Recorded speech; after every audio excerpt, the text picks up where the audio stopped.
Hello, welcome to 2026 Season 3, Week 1 on iRacing.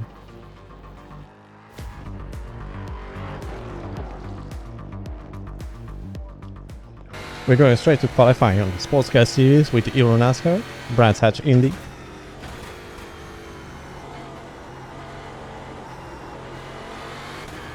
Giving you a little recap of the race along the way, to be racing Sports Car, Formula, Oval, Dirt Oval, and Dirt Road. Explaining during the races each time what's going on, tactics they used, and how things overall just went by. Qualifying here is very short. It's around 49 seconds. I believe it was a 49.2 something. And we finished up P13. Nothing too crazy, nothing too bad, just right back in the middle of the pack. We have a pack of 30 cars. I think I have it. Yeah. SFF of 1,765, 30 cars, 20 minutes. Just of pure racing. We get into the race chart. Start. Red car ahead, having a slow start right off the bat. I have people on my left side trying past me. But if we look just right ahead, the green car just gets slapped off the racetrack. If we can get a little replay up there, you can see what just happened.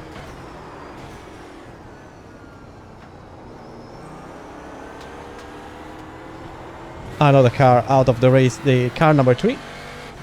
But remember the car number 4 from before. Because except of number 3 right now being dead, the number 4, we're gonna see him in a bit.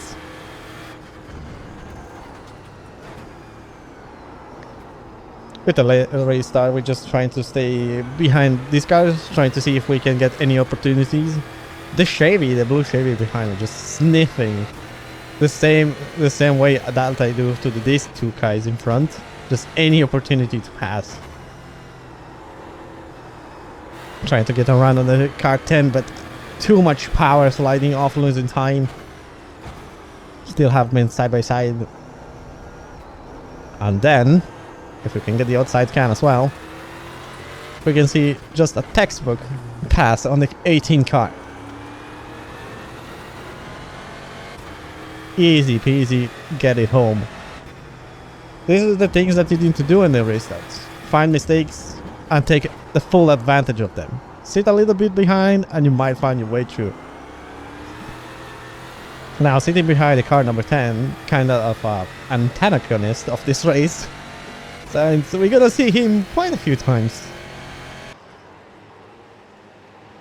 We're just gonna build pressure, trying to find our own rhythm. It's a 20-minute race. It's not like a very short one, but it's quite a decent length given these cars and this track.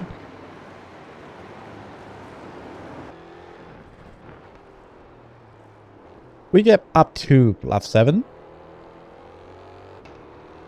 And look who's back. Car number 4. The one that's lead off before at the racetrack. It did amazing to catch up to us. And I noticed that, given the I rating, I think he was like 3k dude, 4k. I just let them go and I like just left them kind of guide me and find some pace that I was clearly lacking because the car in front was just like pulling away from me.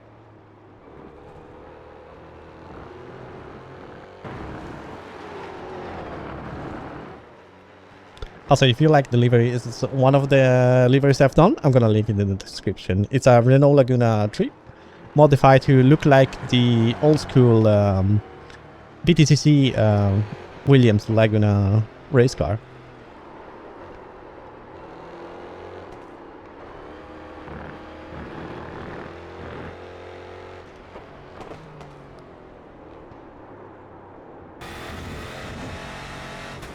Coming up to lap 10, we see some shenanigans going on. The truck getting all filthy and I get all loose, trying to put any power down. So let's get a replay of what just happened between these two. The car 17, oh, brake himself. Pushing the other car wide, and we get an advantage, getting back into the race.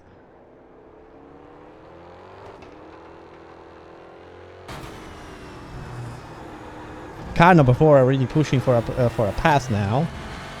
Sticking his nose between the two cars. 17 puts up a fight, like he did with me a bit later.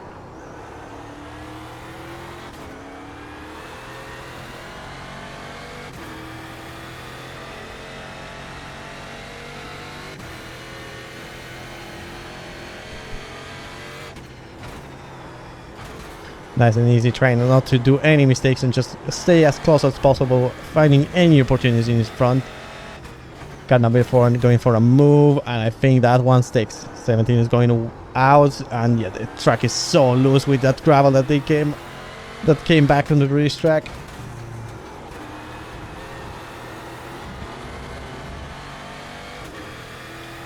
The car 17 clearly losing pace. So all we need to do is put pressure on them, because they're gonna crack. I hear they're gonna crack. They just went a little bit more wide. Side by side. Look at that. That's what Euronascar showed before. Side by side racing. We get some door banging a bit later. It's all fun, but I'm human, so I do fall down to mind pressure. I do the same mistake, go out wide, and here regain the position. Even like there's some gravel as well, I cannot put the power down. But it's nothing too big. Put your head down and just keep on going with the laps that you were doing. So I am back chasing. I don't mind it that much, because not far later, we see a familiar face coming back.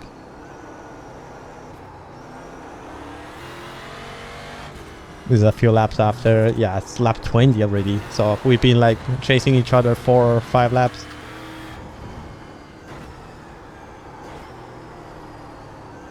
So we are back to P10. Just random mistakes. Getting to lap 22, so 2 laps later after the last little clip.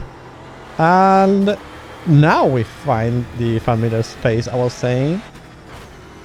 Passing the car number 10, if you remember the car number 10 from quite a bit earlier.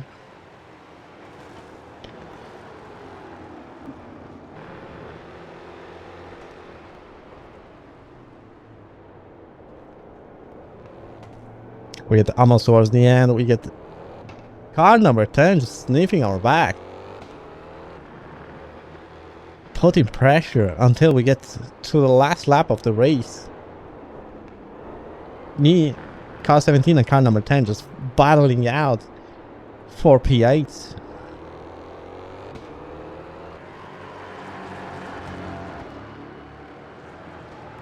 Look at that street. This is amazing. Close racing until the very end. Trying to sniff any opportunities of a pass. On the same, the car 17 going wide, pushing into on the inside. Having a long braking zone, and car 10 saving us. Pushing the car 17 wide, and the car 17 responds back, pushing them away. If we can get a little replay out of that. This is the car 10 POV. I had an amazing run on the car 17 and just like managed to squeeze myself through, and car 10 is helping us, pushing them away and losing their position. You can clearly see from outside, just pushing them away. And then car 17 just like replying it back like, mind your business, bro. Amazing. And there you go, we got to the end after an amazing race. Amazing first race of the Euronascar.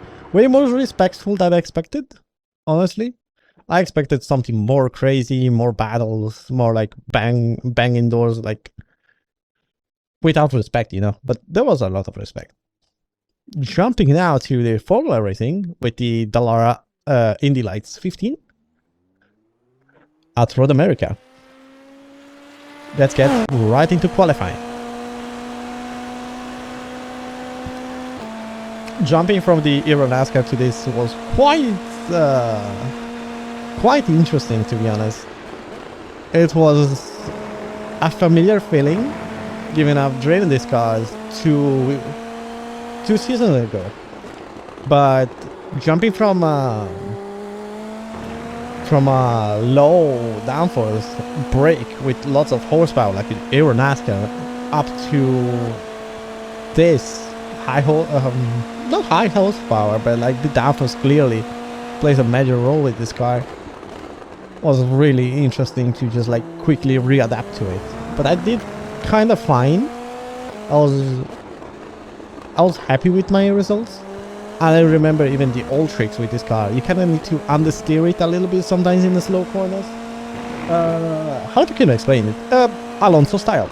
Yeah, Alonso style. I think that's the best way to describe it. Just like kick the steering wheel towards your desired direction a little bit more than usual, clear the understeer until the tires grip up. But don't do it too hard because your car is gonna spin. But this car, given so much like downforce, if you get like under 100 kph, it's still kind of doable. We're getting here towards the end. We had a really good qualifying. We were given the number 2 of the car, so we qualified P4, I believe. I don't remember the time up in my head. We're gonna see it very soon coming up.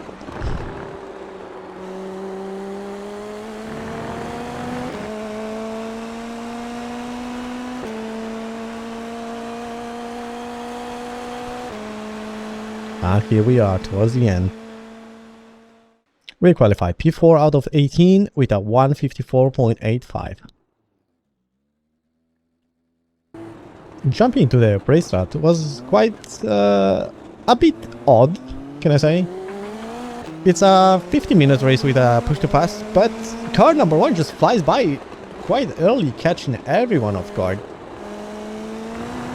P3 right next to me. Given my start a little bit on the outside, I had more confidence. I just managed to put the power down, so we gained the position out of them. Coming up to turn 1, I can tell that I haven't practiced or remember many things from when I used to race these cars. I forgot to hit up my tires and my brakes, and the mistake shows. I go off track. Try not to get too much in the way, dropping down to P5, but I don't let it get to my head. I just like head down. It's just a couple of positions. It's nothing too bad. It's still a long race to go. The best thing you can do in this kind of situation, just like head down, try to check your car if it's still drivable, if it's not overheated the tires, and try not to kill your opponent in front. Where there I lock up twice my left front. Just head down and try to find your own pace again. It's easy. It's very easy to let yourself get loose in your head. Like, damn, why did I do such a mistake? Well, no, you just... I think the better way is to react to it and have it in your head like it's part of the game. Because if you think about it too much during the race, it's very bad.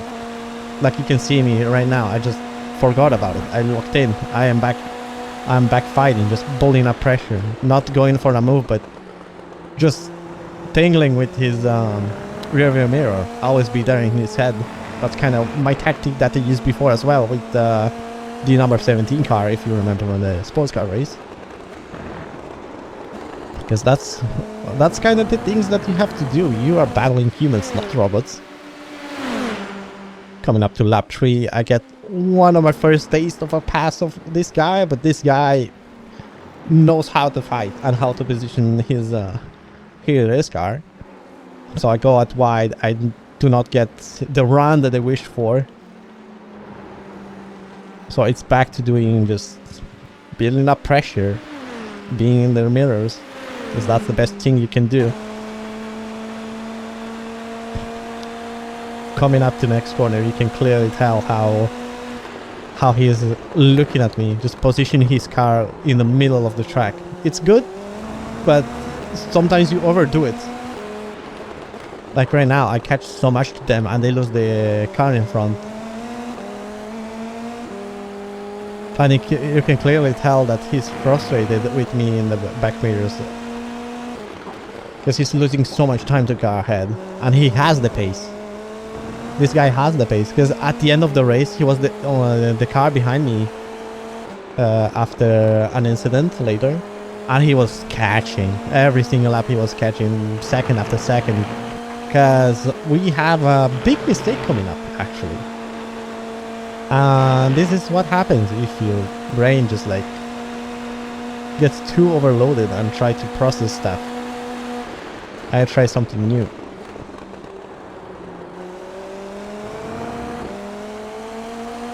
He's clearly defending with everything he has got. This is the biggest Indy Light 15 that Dallara has ever constructed for him. But I don't mind it. I know the pressure is high on him. We get later on the lap 4. He goes wide on the long right hand corner and almost loses it. I had to slow down a little bit. I push the pass just to gain a little bit of throttle back. Just catching up the speed so I can be as close as possible to him. Clearly his tires are cooked from that long. It was a long slide. It was like 2 or 3 seconds of sliding. And he outbrakes himself. Loses it completely, and we gain the position. If you can get a replay of that, just it sucks for him, but it doesn't suck for us. And that's P3 in our bag. Oh, speaking of P3, yep, that was P3. Oh, that was P4. No, yeah, that was P4. That again, big. And this is P3. Let's see what happened. Like the little mistakes that you just clipped a little bit of grass and your car is gone. Well, it happens to the best of us. Nothing else happened to the race after that. It's just like lap after lap, keeping the car behind away, the one that spun. We finish P3. We gain 42 iRating and getting for the first time the highest iRating I had on Formula. Over 2100. We jump now straight to quite dominant race in Dirt Oval with the iRacing cross car. I think I will just let the qualifying speak for itself.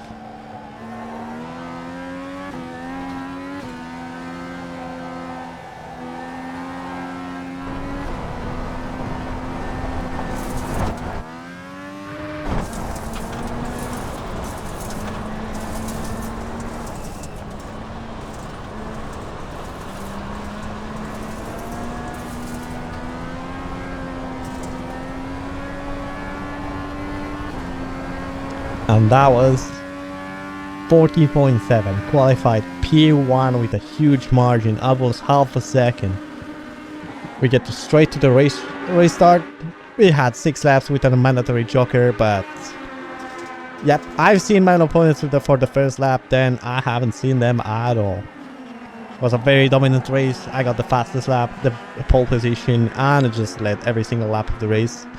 It wasn't a low iRating field as well. It was around 2k, so it was really just putting on dominance and putting everything that I learned in oval racing, especially dirt oval racing, teach me a lot. I managed to learn how to read the track, how it gets used, what places I can use both my tires, just one tire. That's kind of it. I just sold my opponents for the first lap and that was done. P1, fastest lap, Grand Slam. 43 iRating, getting my iRating back to 2000 in dirt road. And speaking of dirt, we get to Dirt Oval. For the first time, I tried to enter the top class of late models. I always use the Dirt Limited.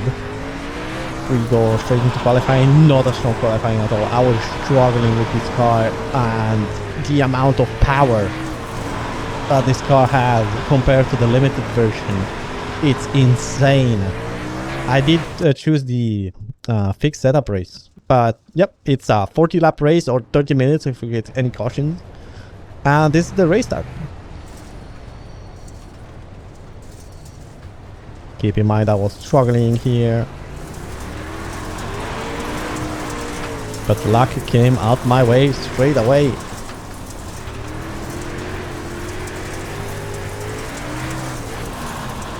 I could clearly tell that people were frustrated, and I almost ended my race there. I lost a position for that mistake, but I gained another 2 just for a crash. If we can get a replay of that. This is me almost destroying my car. If I had my car in a different angle, hit the tire, that would have been the race done for me. We have no quick repairs for here. Let's get a replay of the crash. This is car number 7 fighting against car number 8, I believe. Oh, car number 6. Yeah, and I just like, oh, this is awkward. Poor guys. And that's the race done for them. We get another position for the car number 1, not retiring, but going into the pits for a quick repair. I just noticed later that I gained a position, and this is why. Just clipping the rear just at a bad angle that destroys the rear wing and the entire back of the race car. Such a sad ending for them. But yeah, with these race cars, the supermodels, they get so much power, and without the rear wing, you struggle a lot. So we went from P6 to P4, we gained 5 iRating, nothing too crazy, nothing too bad. And going on with the late model shenanigans, we go short oval at Myrtle Beach.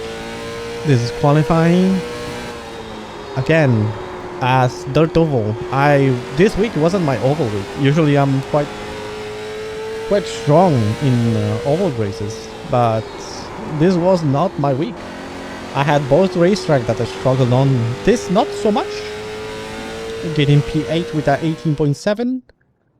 We did start a little bit further up though, because I think some cars just did not start or something. Because we straight up start like P7 or something. P6, yeah. Currently, 1, 2, 3, 4. Yeah, we are P6 right now. Straight off the bat, like on the second corner here, we got a massive mistake from the car number 8 that hits the car number 1. The car number 1 gets turned around by car number 5 and win a lot of position up to P3. If you can get a replay of that. Car number 2 just bumping car number 8 out. Car number 1 slowing down for the incident, trying to run away, and car number 5 just like spins them around and hit the wall hard, getting the car number 1 out of the fucking race. We get up to lap number 5, where I've done a big mistake hitting the... how can I call them? The little golf ball sausage curbs? We just lost a position to car number 4, nothing too crazy, but the hit on the wall that I had on my right side, I carried that incident for the entire race. I had insane right front tire wear, slowing me down a lot and not being able to race with all of it. And in fact, I get taken out at car number 8. Losing a bunch of positions. But again, as what happened in the Formula race, head down and trying to get back to the race. And karma kind of works out for us, because car number 8 gets taken out a few laps later. We can get a replay out of that. I think it was by itself, or car number 2 was hitting them. Hit the wall, hit netcode a little bit on car number 8 and spin them around. Karma has come here quite a few times before in this race. It was quite interesting to see that happen. Here they are back, trying to battle me. I think after a while, just let them go. You know, I remember what he has done at the start and what happened later. And, well, I did not have to do anything more. Because he just... Yep. He just takes out, get taken out again. Because he retired after that crash. We get to lap 25, we catch another car in front of us spinning. The car number 7 that was bad in the car number 8 before. Just the same mistake as we've done, but quite more tragic with the curbs. We get to lap 44 almost towards the end. We have car number 5 here having quite the pace. I don't know if they pitted for tires or something because they were flying. So I just let them pass, trying to see if I can gain any advantage having him in front. Maybe like see a different line, see a different way to drive the car. But my front right usage was way too high and the race ended just like that. We also gain position through penalties, I guess. But anyway. Here's some footage of my time trial in Formula Open.